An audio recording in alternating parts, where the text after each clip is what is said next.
for Prince Edward Hastings. Thank you very much, Mr. Speaker. My question this morning is to the Premier.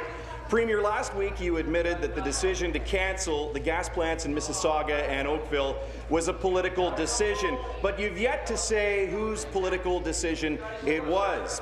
An article from September of 2011 highlights you, Finance Minister, the Deputy Premier, the Labour Minister, the Minister of Natural Resources, as senior players in the last Liberal election campaign. Most of your senior cabinet members could be under the spotlight in this Liberal scandal.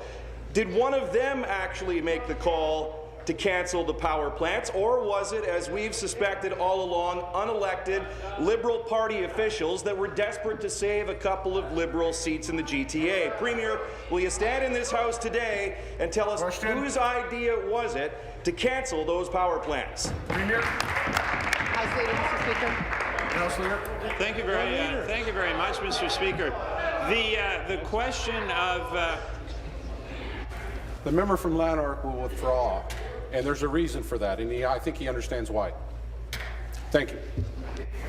Mr. Speaker, the question of the documents that were produced related to the gas plants before a committee of this legislature, and hopefully, and I look forward to the member answering in his supplementary, hopefully with the support of the Progressive Conservative Party, we're going to broaden that committee's mandate so they can look into all aspects of it. And I know one of the things they will want to look at is the role of the Leader of the Opposition in terms of his call for the cancellation of it. Mr. Speaker, last week I had a chance to talk about Twitter, I had a chance to talk about YouTube, and Mr. Speaker, in the supplementary, I look forward to telling everyone about an appearance the Leader of the Opposition had on that fine show, The Agenda, Mr. Speaker.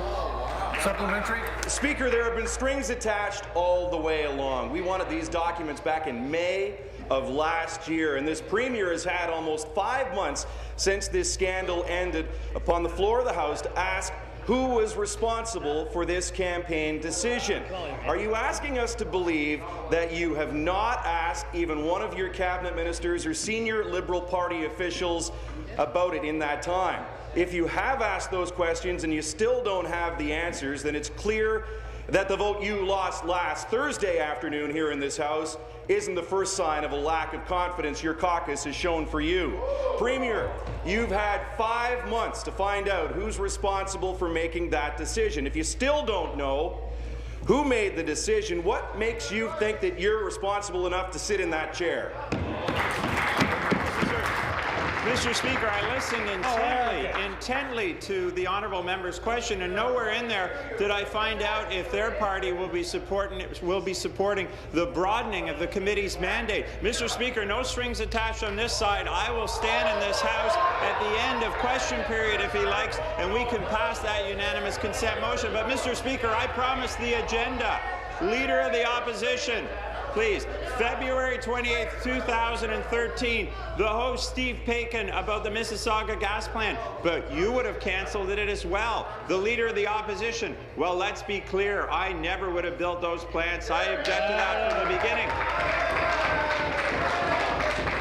With respect to Mississauga, I mean, you're right. I said given those circumstances, then we wouldn't build the plant. Or as he put it to our friend from the Toronto Star, Mr. Speaker, it would have been done.